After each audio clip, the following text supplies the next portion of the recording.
Okay, we're back for another big brain video chat. Or whatever name we're gonna come up with for this. We're gonna come up with something. All right, so today we have a favorite of ours. Actually, I should let you girls introduce Chris. Why don't we do that instead of me? Well, I'm Maia, and our other interviewer is Mikaela, and then we have Val, who will also probably be asking some questions to Chris, who goes to, well, you can give them your information, Chris, when you introduce yourself, but who started out into music, but now is very into political science. So we want to hear a little bit about Chris's journey and why he decided to go to school where he did and his journey up until now, I guess. So Chris, tell us about why you decided to go. Yeah, welcome. And tell us about, why you decided to go on the path that you are now. What school did you choose? You know, how did your experiences before affect your decisions? But yeah, just give us some background. Totally. Hi, I'm Chris, and I am related to Mikaela. I started off in North Carolina with the other people on this call. We all came from North Carolina, and I chose to go to Temple University, where I'm a junior now, which is very far away in Philadelphia, Pennsylvania, which I'm sure a lot of people can relate to watching this, deciding whether or not they should move out of state or if they should stay close to home, close to parents, or how to deal with that. Is it difficult and some of the challenges? But for me, I really wanted a new beginning, to meet a lot of new people from different backgrounds, and that's certainly what I got. I think that was maybe some place that I could start talking about if you guys wanted to hear about my experience moving in freshman year. Yeah, for sure. Yeah, for sure. And you could tell us even a little bit about what pushed you over the edge. Did you apply to in-state schools? Did you only apply to out-of-state? Like, I know Mikaela is like strictly like wanting to get out of North Carolina. That was but like part, right? Was that a priority for you? Yeah, so I applied to 4 out-of-state schools and 1 in-state school as a backup, but I always knew that it wasn't really where I wanted to go. I ended up getting great scholarships, especially to the in-state school. I probably would have been given a full ride if I hadn't turned them down right away. But I decided to go out of state mostly for the change of scenery. And here at Temple, it is not a campus, it's just a part of the city. We are in North Philly, and there's no boundaries, there's no fences. It is what it is. And I really wanted to get out and see something different, away from suburbia where I grew up, to move to a big city. And that has had a lot of great things, and with COVID, a lot of challenges. So that's sort of my motivation for choosing where I went. So you said you had grown up mostly in suburbia. Did you have any exposure to like more urban areas before this, or was it mostly just like, I got to get out of here, I got to try something new? I had very little exposure, I think. I mean, a few trips in high school. Of course, I'd been to visit other parts of the country, whether that was to visit family or we all did band and I went on band trips. But aside from that, I really didn't get the chance to live in a city or anywhere outside of the suburbs for an extended period of time. And I really wanted to push myself. I wanted to do something new, and I don't know, I saw it as a growing learning opportunity. That's awesome. Oh, I also applied to some out-of-state schools, but like just very afraid to like leave home and be super far away. So that's very brave of you. Did you feel like once you actually made the decision and you did move in, like how were those changes? Was it like something you really eased into, or was it like kind of a shock? Yeah, once I moved in, I think I was at first nervous about a couple things. I was nervous about friends, since I didn't know anybody at this school. I went to Temple where no one from my high school chose to go. So I think friends was something I was worried about. But upon move-in, I moved into an honors dorm on campus, which really helped. And I think this is where I started to figure out, well, how to make connections and friends in a new place. And so all of my dorm mates on the hall started to talk to one another. And when we got to know each other, then it didn't feel so scary. I wasn't afraid of being away from my parents or being away from what I knew, because it was just a rush. I mean, everything was so exciting and new, and it made it a lot easier once I had some people there that I could relate to and talk to and all that. I love that schools have that now, where they have dorms that are like set aside for certain, I don't even, just sectors of the campus population, because I just think it just, my son had a similar thing. So he was in, it wasn't an honors dorm. What would you call that, Maya? They called it like it was the residential college. Residential college, yes. Mm-hmm. So you and so it can also be it can be like right off the bat. And I think it made it much easier to make friends. Absolutely. This was an honors college, so everybody who is admitted to the honors program at Temple can choose whether or not they want to live there. And everybody on my floor was a freshman. And so that was really easy to relate to people who were coming from far away. My roommate was from Seattle, so he didn't have any family or anybody there either. And it was also easy to relate to them in the sense that they were of a similar mindset to me. They were invested in their studies. Most of the people on the hall didn't want to go out and party every night like I didn't want to. So that made it easier, and everybody was studying different subjects. It wasn't necessarily based on, oh, everybody here was a math major. So I got to have a lot of conversations and ask people about why they were interested in what they were doing, and learning about people and asking them questions about where do you come from, what are you studying, also made it easier to make friends because you had something to talk about. Hey, so Chris, I know from living with you that you were relatively introverted growing up. So what advice would you give to a introverted high school student about going to college? Sure. I think that college is a place where you can afford to make mistakes, for lack of a better word. If you make a friend and it doesn't feel right, or you're having a hard time, there's no shame in that. And I think when I approached it as a new opportunity every day to meet somebody that I'd never met before, there was always somebody new I could meet here, especially being a part of the big city where there's tons of people to meet. So that can be freeing if you're introverted, because you can try things out. You can try to start conversations. And if you feel awkward, that's okay. You don't have to worry about how you come across to that one person, because you may never see them again. That's funny. I find, I think sometimes people's reluctance, what I find locally is certain kids are reluctant to go to certain local schools because they feel like it'll be an extension of high school. It sounds like you had very much the opposite of that. Like, Absolutely. you just really stepped into the real world. Yeah. Can you tell us a little bit about another thing that we find that folks are not confused about, but it's a bit of a mystery sometimes, is trying to figure out this whole concept of picking a major. And of course, now on applications, it's like you have to put your intended field of study, and that's what I'm finding is it's very paralyzing for some kids. Can you tell us how you came upon your major? You're a junior, right?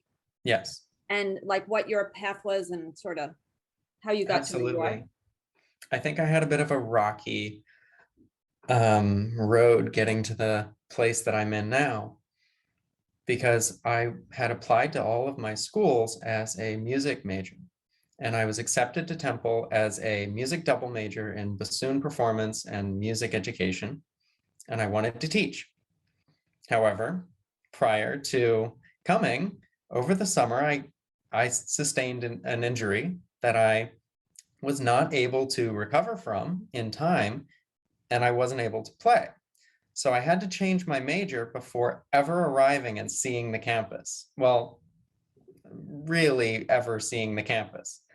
So I changed all of my classes online, didn't know what I was taking, and showed up for the first day. And I had chosen something in the College of Liberal Arts by chance. So I went in not as an undeclared major, but instead choosing something by random. I can identify with that. So Not these two though. They can't. Oh, they gotta pass those two. absolutely.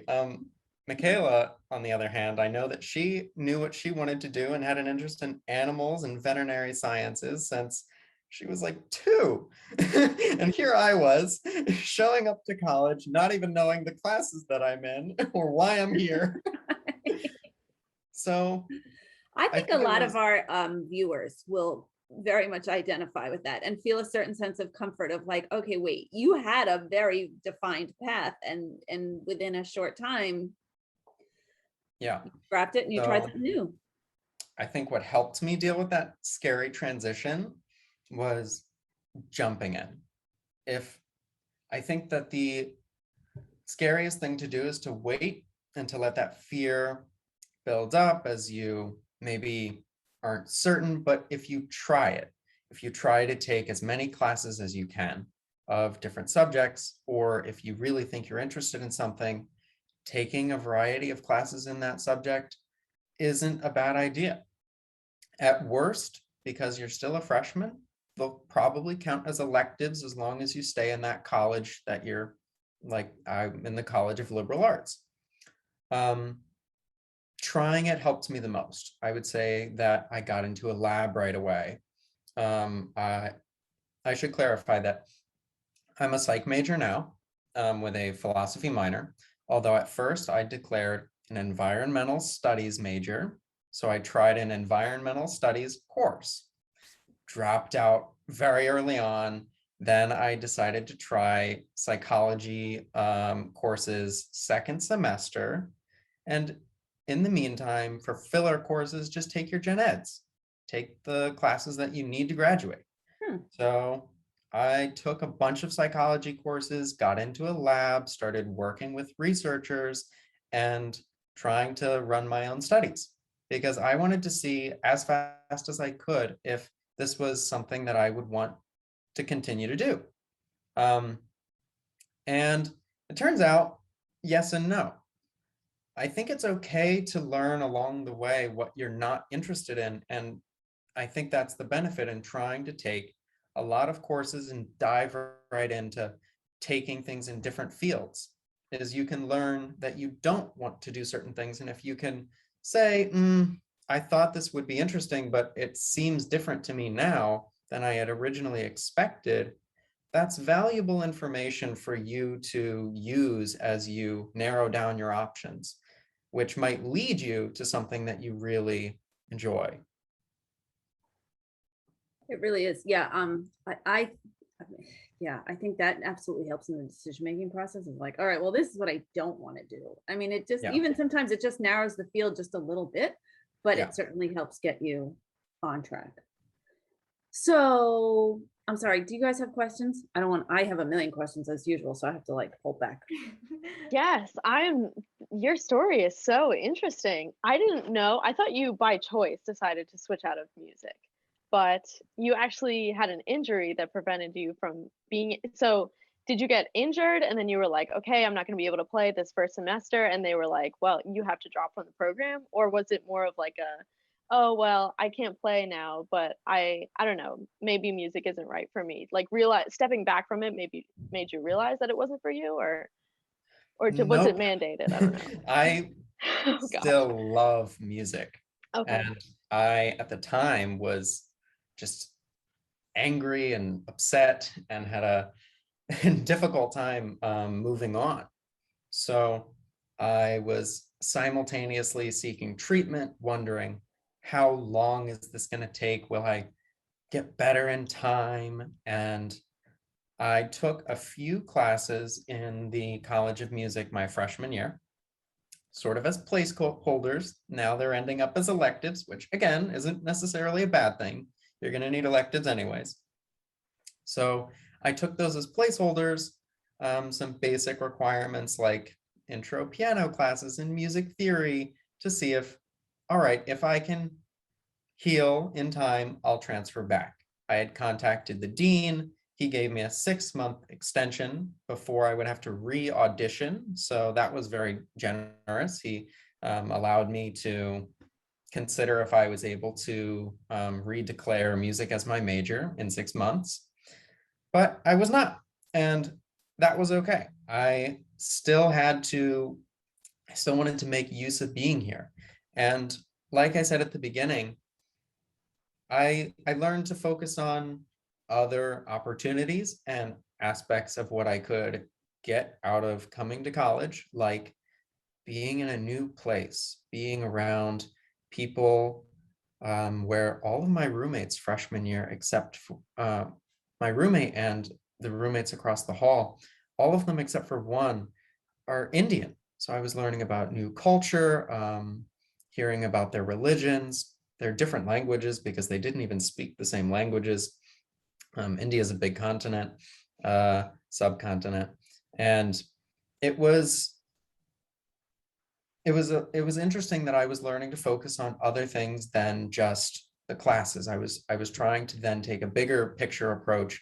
Okay, I wanted to do music, but now I'm going to take something else out of this. I'm going to learn more about people. I'm going to learn personal skills, and I'm going to grow in that way. I don't know if that answers the question, but oh, it 100% does. I think for a lot of people starting college and in that first and maybe even to that second year can face a lot of roadblocks and challenges and just like walls of being like, oh, well, I was supposed to do this and now something has gunked up the works, right? And I think that's actually pretty common. I mean, I know a few people who were in their track and then college faced them with various challenges, but your story just shows like so much resilience, and I think that's amazing advice for people who are just starting. And just being open-minded and just being open to growing in different ways is so important if you want to be successful, I think. I don't know if you guys watch Friends, but there's sort of this iconic skit from the show Friends where they're trying to move a couch up a stairwell and they just keep yelling at it and they're getting so angry at each other and they just keep yelling, pivot, pivot, pivot. And as you're talking, Chris, I'm like, oh my gosh, this was like, all right, I guess we'll try this. Nope, maybe we'll try that. Yep. But that you just stuck with it, I think is so fantastic when, especially through COVID.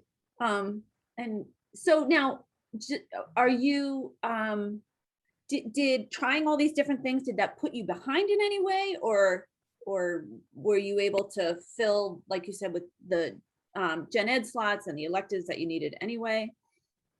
It didn't put me behind because I'm still changing my mind. Okay.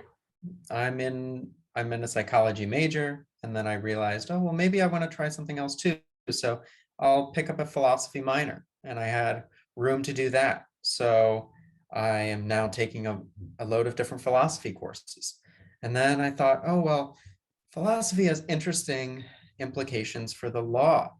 What if I wanted to pursue something in political science, considered it, didn't end up taking any classes in it after talking to some advisors,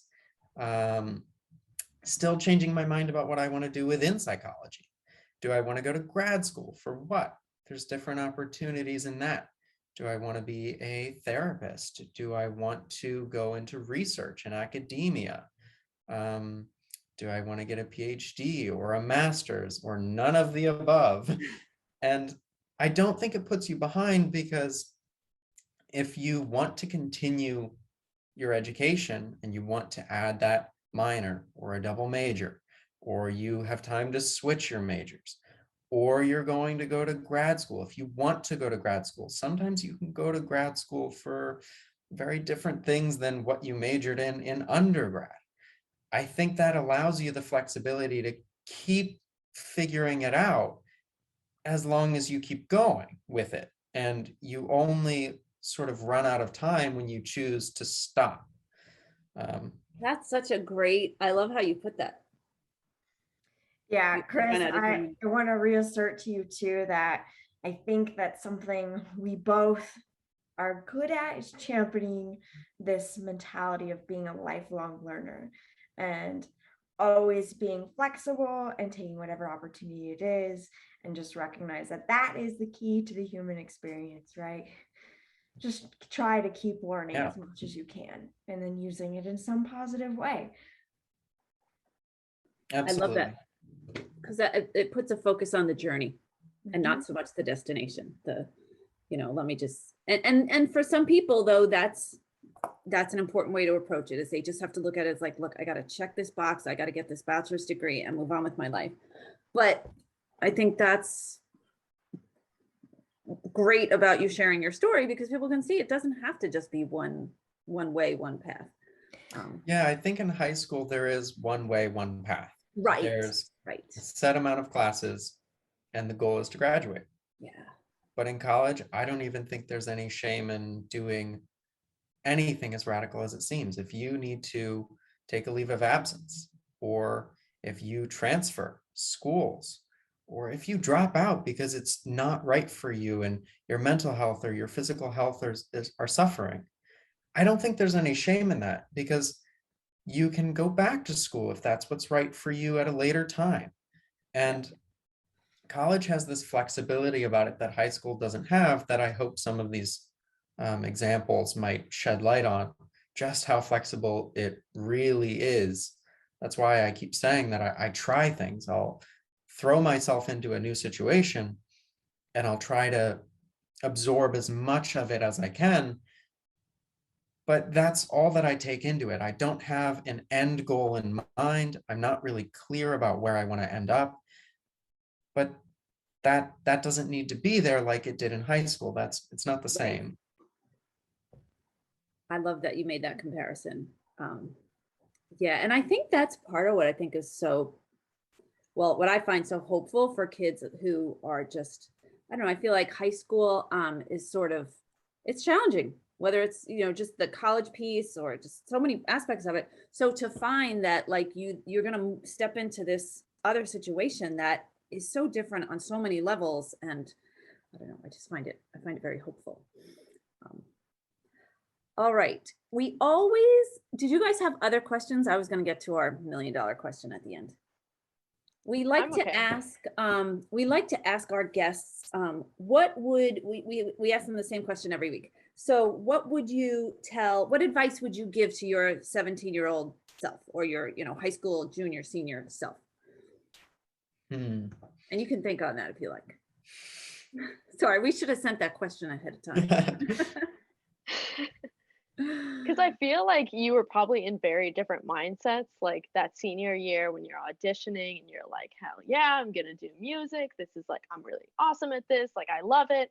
And then to that summer where like, holy crap, like everything's changing. Like, what do I do now? Like very different mindsets, I feel like. So maybe different advice for both of those times. I don't know. I think so. I think something like that. I think that none of us were expecting COVID, and a whole year of this college experience, I relocated back home and did it online. I think that you can't really plan and prepare for everything. Yeah. There are things that are going to come completely out of left field, and I don't think that's ever going away. So the sooner you get used to that, the better. Someone just shared a book with me. It's called Radical Acceptance. Like, it's just what it is. So you better get on the bus because it's pulling out of the station. Yep. That is really good advice, because I feel like, especially for me in high school, everything was exactly how it was. I had a plan for everything. And you're right. With high school, it's a one track. I like check all my boxes. I'm good. I'm a great student.